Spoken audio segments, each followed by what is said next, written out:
आप सबको आदरपूर्वक नमन। स्वागत है आपका विश्व शांति दर्शन के मंच पर। चैनल के अधीष्ट हैं विश्व शांति के उपासक विश्वधर्मी प्रोफेसर डॉक्टर विश्वनाथ दा कराड। आप सुन रहे हैं महाभारत काल की कुछ अनकही और कुछ अनसुनी कहानियां। भीम अर्जुन का पराक्रम द्रौपदी की है व्यथा, जिसने दी भारत को गीता वो महाभारत कथा। ये महाभारत की कथा, ये महाभारत की कथा।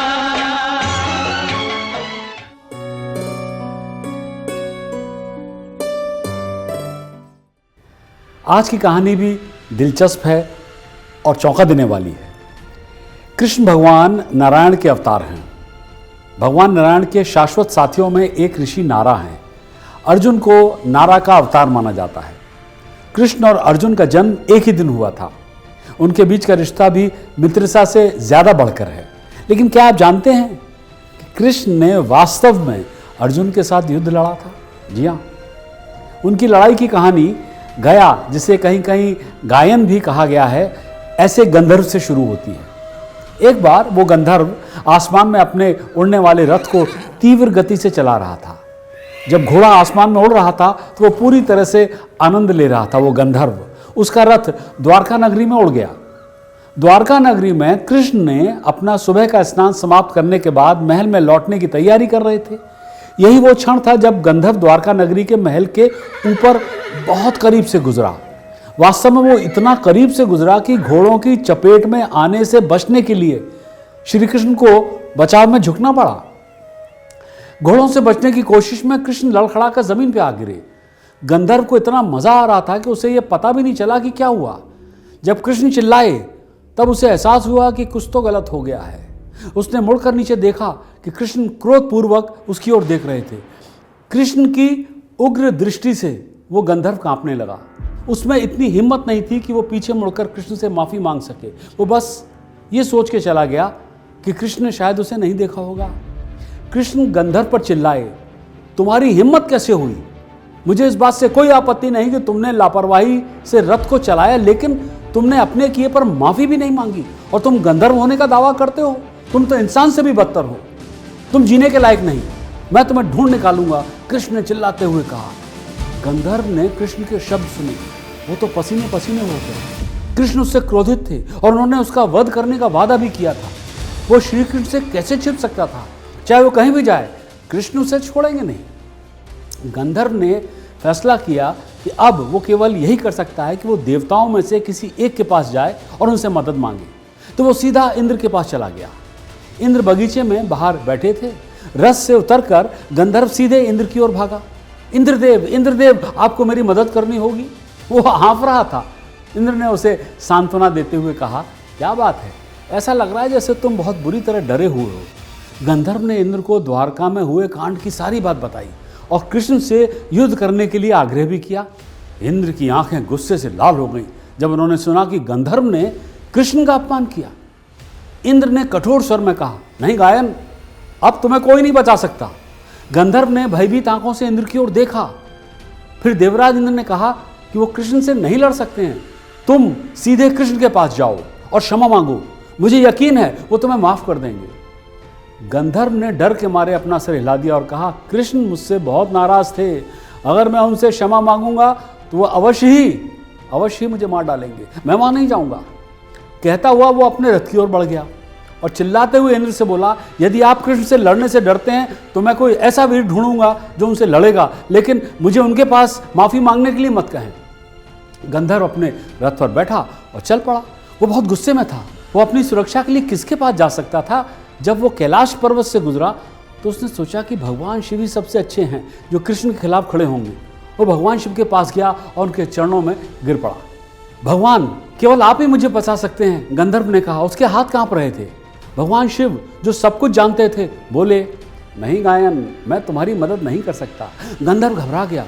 हे भगवान, कृपया ऐसा मत कहिए, मैं आप पर विश्वास करके आया हूँ।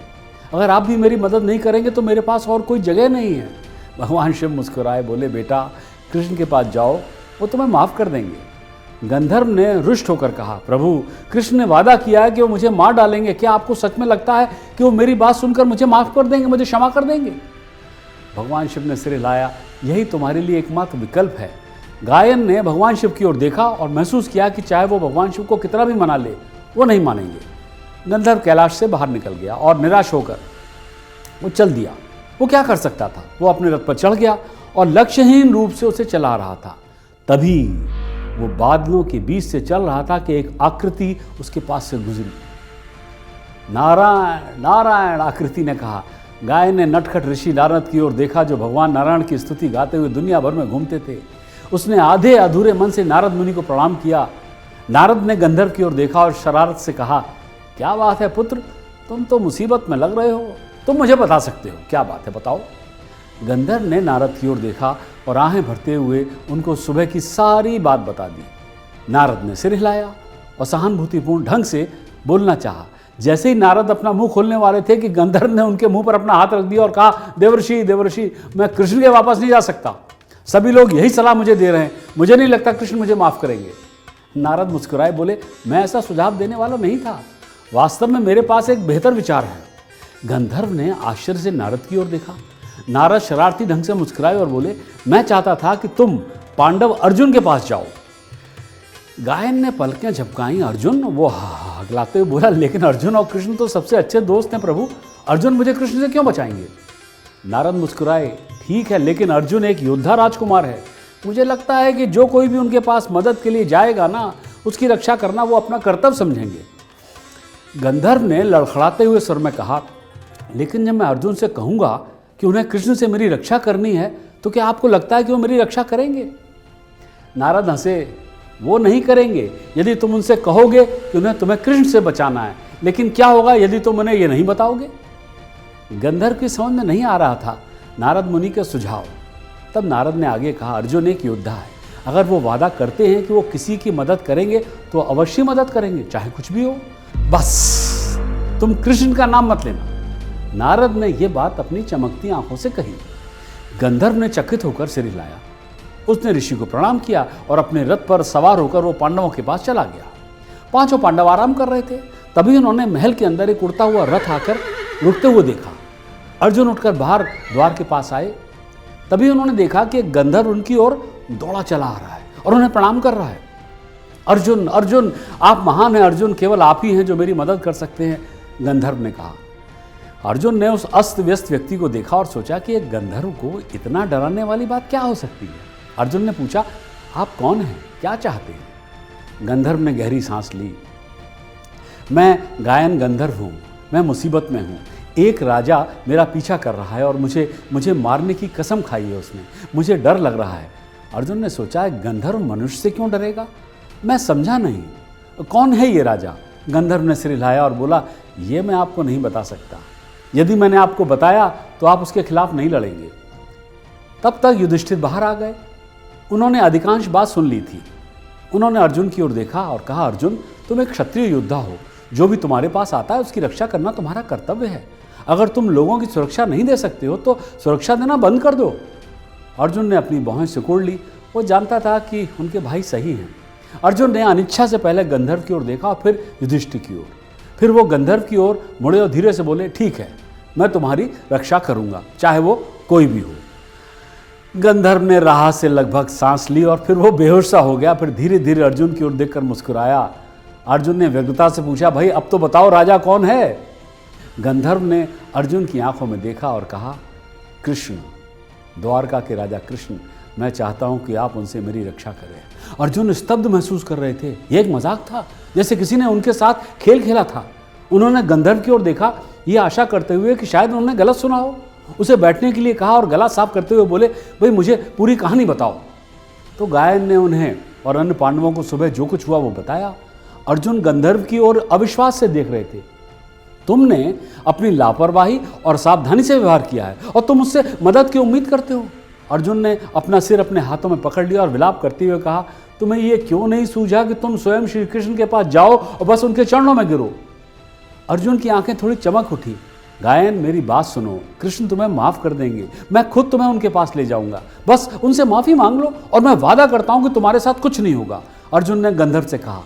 हालांकि गायन ये सब सुन चुका था, उसे पूरा विश्वास था कि अर्जुन उसके लिए लड़ेगा, अब जबकि वो वचन दे चुका है। उसने अर्जुन की ओर देखा और बोला, क्या एक योद्धा इसी तरह व्यवहार करता है? मैंने सोचा आप जैसे योद्धाओं के लिए आपका वचन दुनिया की किसी भी चीज़ से अधिक महत्वपूर्ण है। आप मेरी रक्षा के लिए सहमत थे और अब आप मेरी रक्षा करने के बजाय मुझे मेरी जान जोखिम में डालने के लिए कह रहे हैं। मुझे आपसे ये उम्मीद नहीं थी। आप सचमुच बहुत बहादुर योद्धा हैं, कहते हुए गंधर्व ने तिरस्कार पूर्वक अर्जुन की ओर देखा। यह सुनकर भीम गुस्से से आग बबूला हो उठे। भीम अत्यंत बलशाली और शक्तिशाली से एक हाथ से उन्होंने गंधर्व को उसकी गर्दन से खींच लिया और लगभग उसका गला घोंट दिया। तुम मेरे भाई को कायर कहने की हिम्मत कर रहे हो? तुम्हारी ये हिम्मत हुई कैसे? और फिर सभी पांडवों ने मिलकर भीम को गायन से अलग किया। भीम के चिल्लाने पर गंधर्व अभी भी सांसें लेने के लिए संघर्ष कर रहा था। भीम बोले, अर्जुन मेरी बात सुनो, ऐसा आदमी रक्षा के लायक नहीं है, इसे बांधो और स्वयं कृष्ण को सौंप दो। अर्जुन वास्तव में भीम की सलाह पालन करने में आधे अधूरे मन से थे। यह गंधर्व असभ्य था, वो ऐसा व्यक्ति नहीं था जिसके लिए अर्जुन किसी के खिलाफ लड़ता। कृष्ण के खिलाफ तो बहुत दूर की बात है। अर्जुन गंधर्व को गुस्से से देख रहे थे और तभी उन्हें पीछे से एक शोर सुनाई दिया, नारायण नारायण। अर्जुन और उनके भाइयों ने वहां प्रकट हुए देवर्षि नारद को प्रणाम किया। क्या समस्या है? नारद मुनि ने मासूमियत से पूछा। इस बात से अनजान की सारी समस्याएं शरारती ऋषि के कारण हुई थी। अर्जुन ने ऋषि को सब कुछ बता दिया। नारद मुनि ने सहानुभूतिपूर्वक सुनने का नाटक किया। अर्जुन ने ऋषि से पूछा, मैं क्या करूं? मुझे नहीं पता क्या करना है।